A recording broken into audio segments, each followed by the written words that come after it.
So when you have something new, when you have an innovation, something new, and you want to test it in the market, this is what happens. You have a group of people, and as you can tell, the number of users is increasing, and these blocks, they pretty much mean here the amount of the amount of work that you need to do to capture them in the size, and the color means the value that you extract for your company, the wealth that you extract for your company. So you maximize your value with this group here, and your cost of getting them is proportional. At the beginning, you have few people testing your innovation. And this is life. There's no value for you to make. And this is the purpose. This is the message. It didn't work. No, it didn't work. This is the message that your market is telling you. Didn't work. Sorry. So the number of users comes down. What do? You tell them, how do we fix it? What do we need to do? How do we change this? What are the new things that you need? What are the things you had that you didn't use? And you spend a little bit of time rethinking about how you're moving your innovation, you're fine-tuning, you're changing things. And then you start convincing people that it's worth trying it again. Let's try it again. And then you start charging. In this initial phase, when people are testing something, usually you don't want to charge them. You want them to try it for free, only if they're going to interact with you. If they're going to try it for free and they're not going to tell you what they tried, why do you want to give them something for free? They're not providing any value to you. Why are you providing value to them? So that's very tricky, because a lot of people say, well, I'll give you this for free because they read in a book that you have to give something for free for people to try it. And then that's it. If you don't capture that knowledge, you shouldn't do it. You're wasting your time. So capture that and improve this, and then you can start charging a little bit. And you start telling people, well, let's try it again. Oh, this works.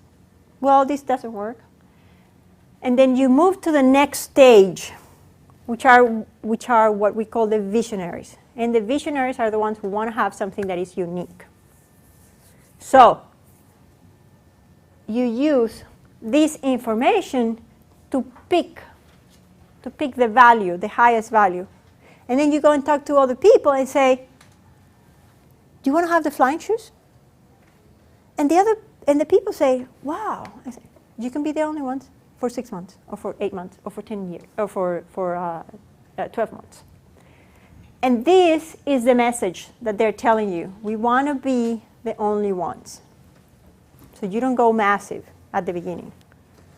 What does it do for you, for your innovation? It could be a startup. It could be a new project. It could be a new product in a big corporation. It could be a new service or a change in service. What does it do for you? Because you have a small group, you spoil them to death. You want to see what they like, what they don't like, and you charge them a lot of money because you're going to spoil them to death. And you give it only to few people, so you don't give it to anybody. And when you learn this, you start creating an image that turns into another group of people. And their message is, why don't we have it yet? So if you spend energy here on the delivery system, then this has to be very smooth, because you see what happens to the curve here? You see how the number of users goes up? So you need to be able to provide that increasing number of users with your technology or your innovation. You need to be able to do that, and you need to be able to do that very smoothly. And how do you do this? Because you learn from this. And you start fine-tuning, you continue fine-tuning, removing the things that people are not using and adding the new gadgets.